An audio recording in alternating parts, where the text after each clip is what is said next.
Hello amyloïdes, bienvenue, merci d'avoir cliqué encore une fois sur une de mes vidéos, c'est très aimable à vous. Aujourd'hui, nous allons parler encore une fois d'une merveille de la nature et nous repartons sous l'eau. Au sud du Japon, en 1995, des plongeurs font une découverte assez étrange. Au large de l'île d'Amami, des rosaces dessinées dans le sable, très étranges, au fond de la mer, qui disparaissaient et qui réapparaissaient un peu plus tard à d'autres endroits. Des rosaces assez étranges. Alors ils se sont posés des tas de questions et ils ne savaient pas du tout comment se formaient ces rosaces. Est-ce que c'était des extraterrestres ou des animaux inconnus, marins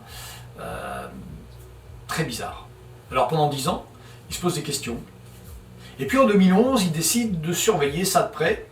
Donc pendant une année, ils vont surveiller ces fonds marins où apparaissent et disparaissent ces formes étranges. Et ils vont faire une découverte fantastique.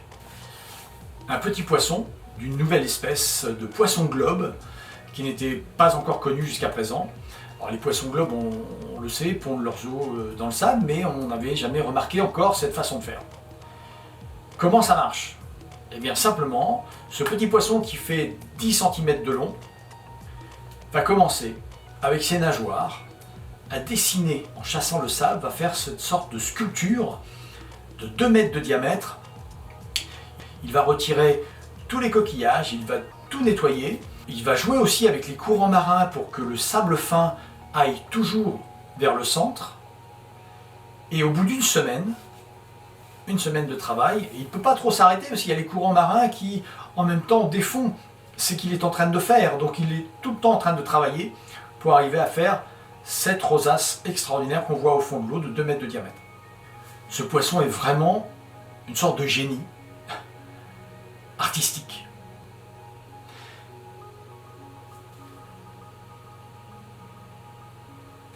Si une femelle passe par hasard et qu'elle est intéressée, elle va tourner autour de la rosace et lui va essayer de l'amener au milieu pour lui montrer que c'est très très bien fait. Il va, pour lui plaire, retirer quelques petits débris qui gênent encore. Il va parachever son œuvre. Et si la femelle apprécie son œuvre, elle va tourner au milieu, lui va s'approcher, va lui attraper la joue, très délicatement. Ils vont tourner ensemble, elle va pondre ses œufs. Une fois que la femelle a pondu ses œufs, elle s'en va, on ne la reverra plus jamais. Et maintenant, ça va être le travail du mâle, d'abord, premièrement, de les féconder, avec ses nageoires, comme ça, et ensuite de les mettre sous cette couche de sable fin, où il passera de temps en temps pour les oxygéner, et surveillera aux alentours s'il n'y a pas de prédateurs. Voilà le travail de ce tout petit poisson, qui va attendre l'arrivée des alevins, pour ensuite refaire un autre nid pendant une semaine, et attendre une autre femelle.